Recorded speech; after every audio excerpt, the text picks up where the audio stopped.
soon after the election, there was this very, very strange incident at the annual meeting of the National Policy Institute, the NPI, and that's a very innocuous name for an organization that many people believe is sort of, if not white, nationalist, very, very, far right. And at its head at the time was Richard Spencer. He's also the fellow who founded the Alternative Right and was a Trump supporter at the time and so on and so on. Now, what was strange about this meeting was that at the beginning of it, Spencer, who's very excited about Trump's victory, sort of started the meeting by addressing the crowd and said, "Hail Trump, hail our hero, hail our victory. We made this happen. We dreamed Trump into the White House," or something along these lines.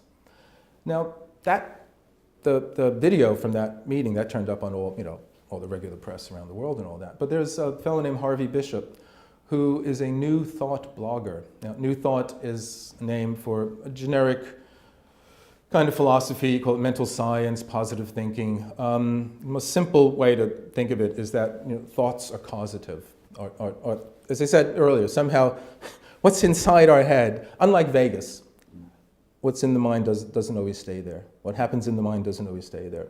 So New Thought philosophy is that you can create your own reality. We create our own reality. Thoughts are causative. We project out into the world the kind of reality that we want. Which is kind of magic. Yeah, it absolutely is magic. And we do this unconsciously. It's magic when you know you're doing it.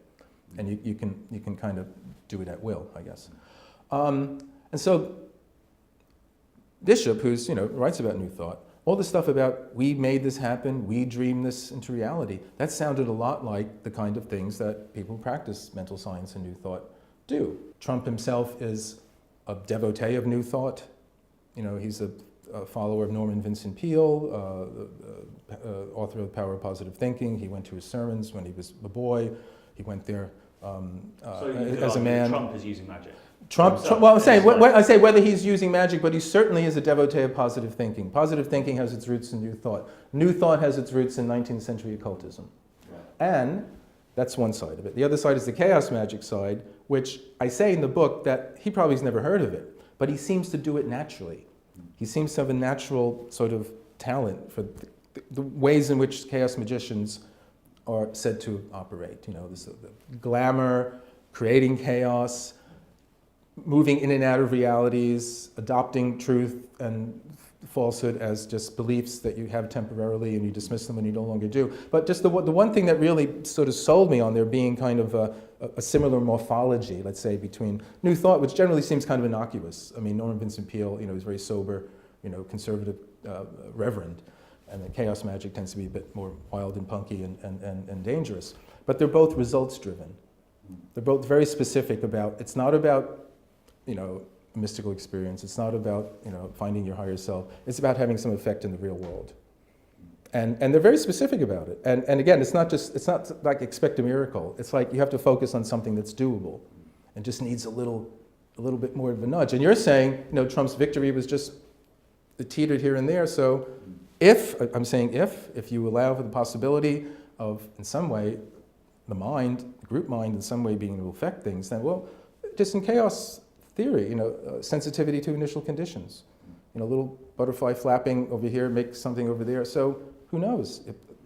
A nudge of some way, and this is a word that they use in chaos magic, you nudge it in a certain way, give it a spin, and then it comes to the result that you want. But in the long run, the idea was that somehow the people on the alt-right had used the internet as a way to propagate memes, Richard Dawkins' term for this kind of cultural gene kind of thing. So that happens anyway without magic. But they were using one meme in particular, which was of this cartoon character known as Pepe the Frog, who was a very harmless amphibian who got drawn into this, as what they call the sigil. And the sigil is a kind of symbol or image that contains, magical powers, magical energies, the magician's intention, his will, and his imagination. And traditionally, you draw one, you make one, that kind of thing. But what's called meme magic is an offshoot of something called chaos magic.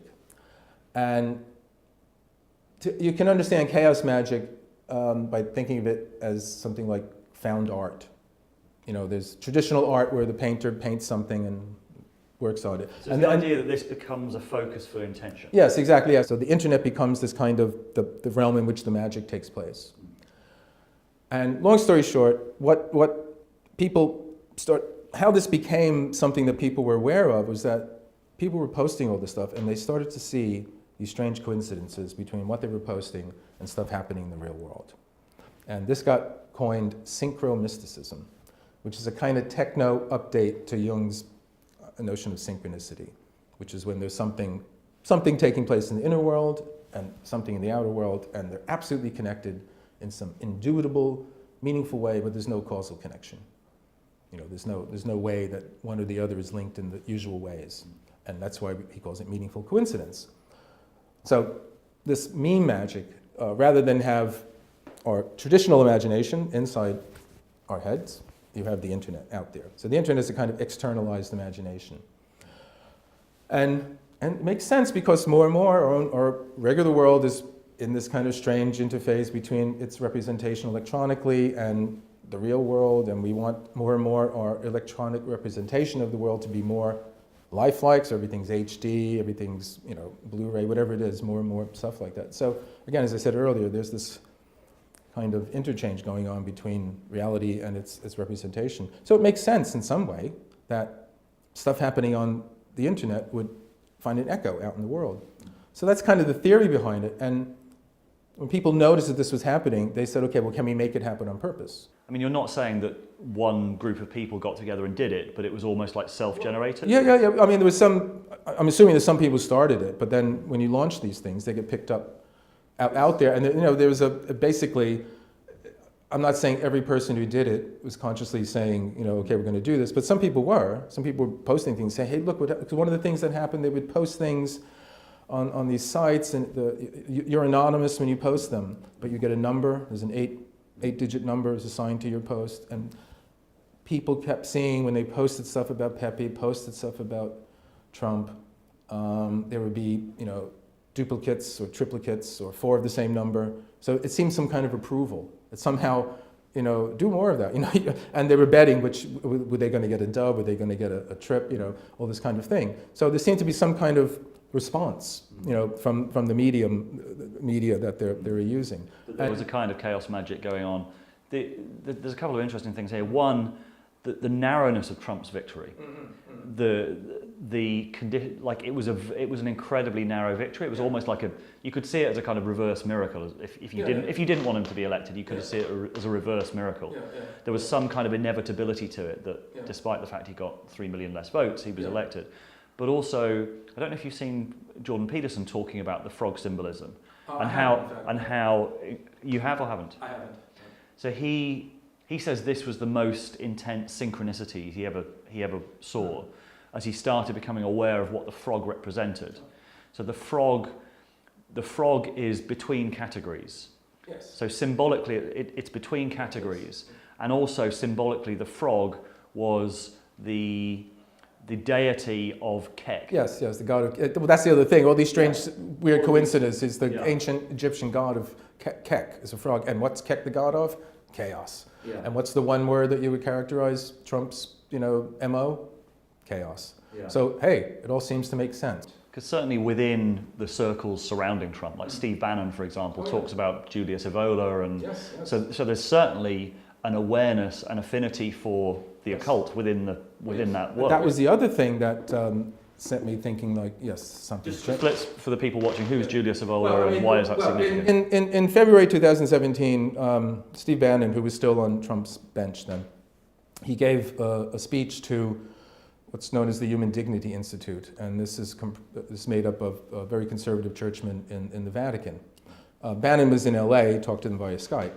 But what the New York Times hit on in this speech, which had all the usual global Tea Party sort of thing in it, was that, as you say, Bannon name-checked Julius Evola. Now, if you know who Julius Evola is, you know that he was a 20th century esoteric thinker who had very far-right political views.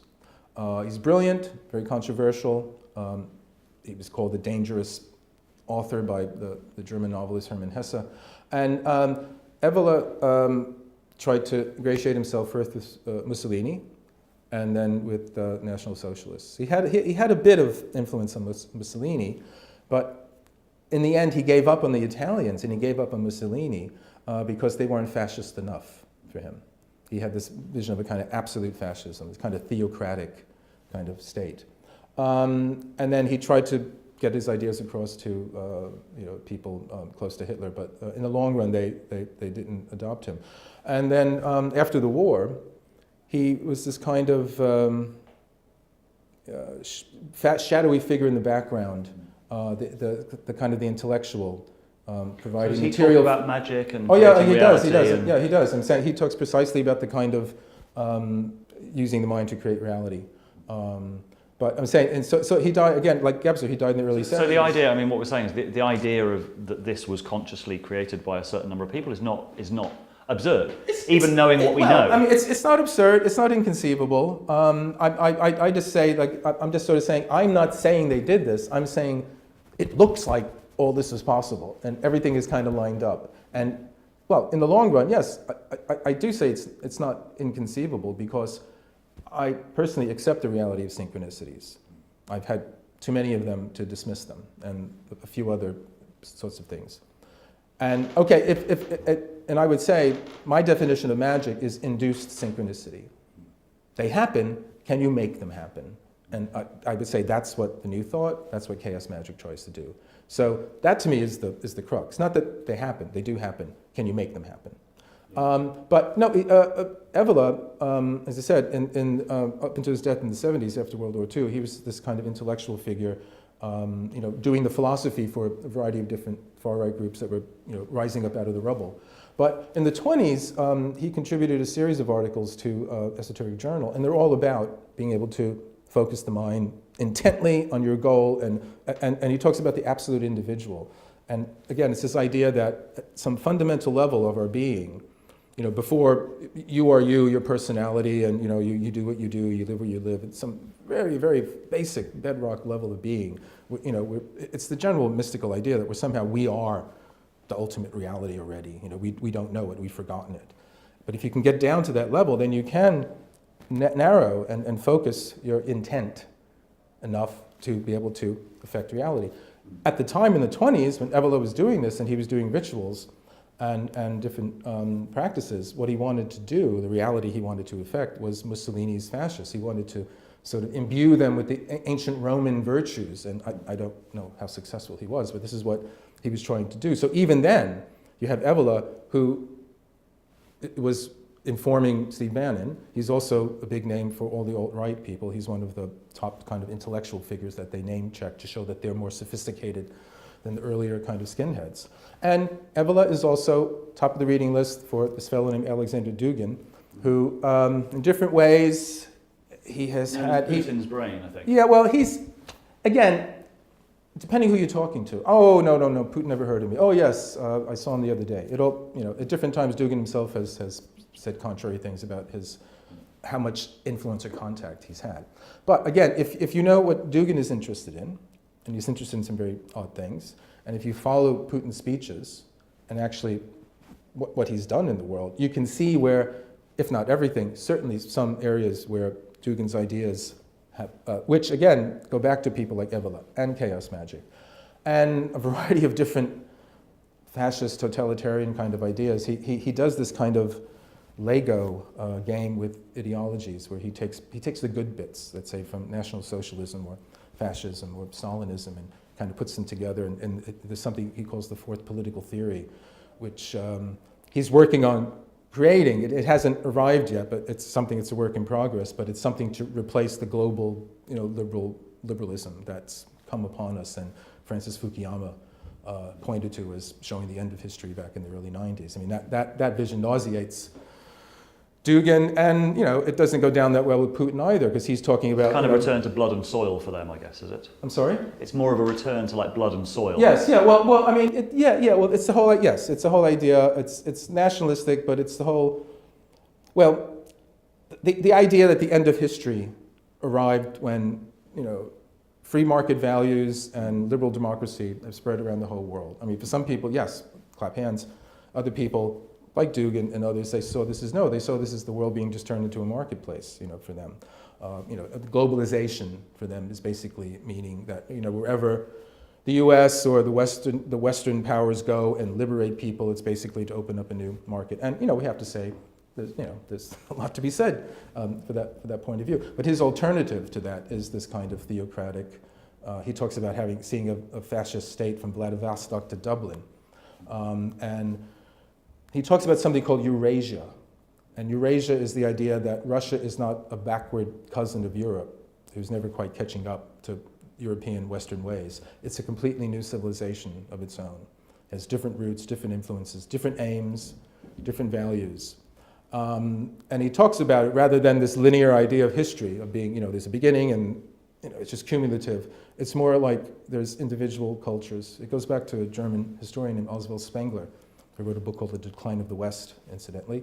But he talked about, rather than civilizations or history being this linear thing, with one civilization growing on top of the other, they're all self-enclosed, and they have their own values. So that there's not one mathematics, there's, Persian mathematics, and he talks about this Faustian culture. In any case, that's the idea. And again, that's very much along the lines, not only in the right, not only a sort of thing Dugin's interested in, but also in the left. The whole idea that, there isn't one oppressive truth, there's lots of different truths, anything goes, and it's all socially constructed. Well, that's just trickled down Spengler. Because Spengler is saying, there isn't one, civilizations are like flowers. They're in the same garden, but they're not the same flower, and they're not all working to get to one big flower at the end. Each one grows, matures, blooms, and dies. What impact did it have on you, or how exciting was it to discover that this stuff that you've been interested in for so long was suddenly showing up in all of these crazy ways, facilitated by the internet as this kind of, I've thought for a while the internet is kind of it's by democratizing information, it's kind of allowing all of this stuff to bubble up from the cracks in our culture, and in a way that would make perfect sense why magic, the occult, positive thinking is now coming up and is changing politics and changing culture at the sort of highest levels. Yes. Well, it's exciting. Oh, I said I woke up when I saw that the New York Times had name-checked Julius Evola. I thought, well, things have changed now. And the New York Times first place to mention Julius Evola was something, but then for them to mention it in the context of, at the time, someone who was a close advisor to Trump giving a talk to people in the Vatican, and then even within that, the context where he refers to Evola is in reference to Putin and in reference to this fellow Dugin who's around Putin. I just felt, wow, all the stuff that's on the fringe and on the margins has come into the center. And that, again, confirmed for me the idea that reality had changed, something had changed.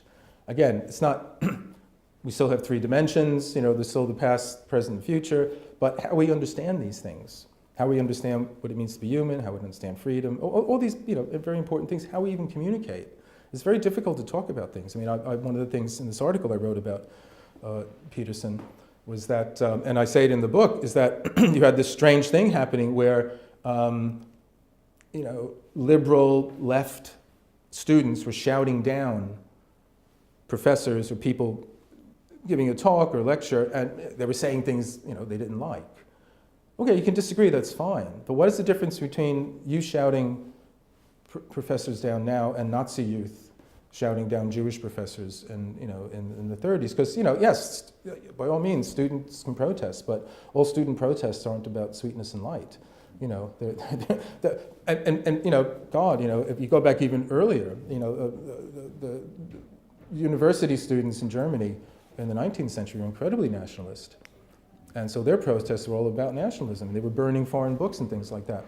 So it struck me, as I said, it's exciting, but then at the same time, I don't know if people are prepared to actually understand what it means.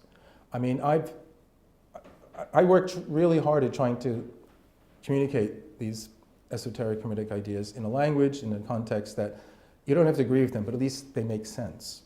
And I can show that they're not that far away from any concerns of the mainstream philosophical tradition. Is it exciting or terrifying? Well, it's that thing that's both. You're sort of on the edge, and there's no guarantee where it's going to go. And that's what all these people say. It's up to you. it's not an automatic process. It isn't the class war, you know, like, oh, the march of history will just, if you just let history do itself, it'll take the line of least resistance. So if you don't like what's happening, will you have to use magic yourself to kind of try and change it? I think at all times it's very good to be aware of what's going on inside your head. I think that's the key. And if you don't have things going on there, then other things will be in there. Because I said, what happens in the mind doesn't necessarily always stay there, but what happens in somebody else's mind might wind up inside yours too. So the whole idea of wakefulness, attention, all these things which have a kind of cliche, banal character to them now, but they're real. And again, it doesn't mean, you know, shouting down Trump or doing anti-Trump stuff or something. It just means being very, very aware and awake. Because I think in these times when it is sensitivity to initial conditions. A little thing can make something happen. So are we back in the time of magic? I don't think we ever left it. I think it's more out in the open now.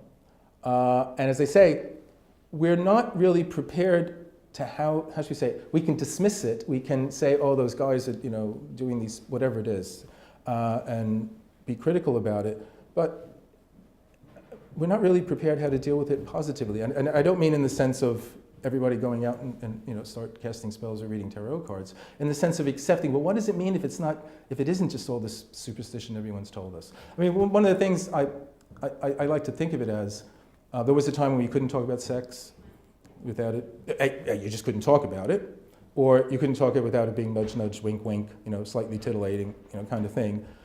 But now we can talk about it. We can talk about it, God, in all different kinds of ways, very clinically, very frank and straightforward. It makes it absolutely uninteresting in many ways. But we still can't talk about the occult or magic in that way. You still get the X-Files, you know, soundtrack comes on in the background and the woo-woo feeling comes up. And I don't want to lose that entirely, just like you don't want to lose, you know, the allure of sex, but you also want to be able to talk about it out in the open, to open it up. You know, to make it more those real. who, yeah, otherwise you're a victim of people who aren't. Well, other people are going to do it. You know, if you're not, if reality's up for grabs, then get your skates on, because if you're not going to do it, then other people are going to, and you'll be stuck with the reality that's there. And again, I don't mean sitting at home and, you know, visualizing your reality. Just being aware that these things work. Consciousness is something that's, it's not just there. It's not like ring-fenced and protected. It's part of a continuum of other things. And things can get in without you even consciously knowing it. I mean, this is one of the things Gebser felt when, in Germany in the 20s, because he was around some of the early Nazi rallies. And this is why he talks about those group rallies precisely as an expression of the magical structure of consciousness. And one of the characteristics of that is this kind of continuum, a visceral continuum. It's not rational. It operates below the rational mind. And he talks about how when he went to these rallies, even though he resisted it, he could feel the kind of energy, whatever you want to call it, coming into him. And not only occultists, but people in, you know, science, people like Rupert Sheldrake and people like that, they talk about something that's along those lines. So I think these things are true, and I think we just need to we need to stay awake, basically.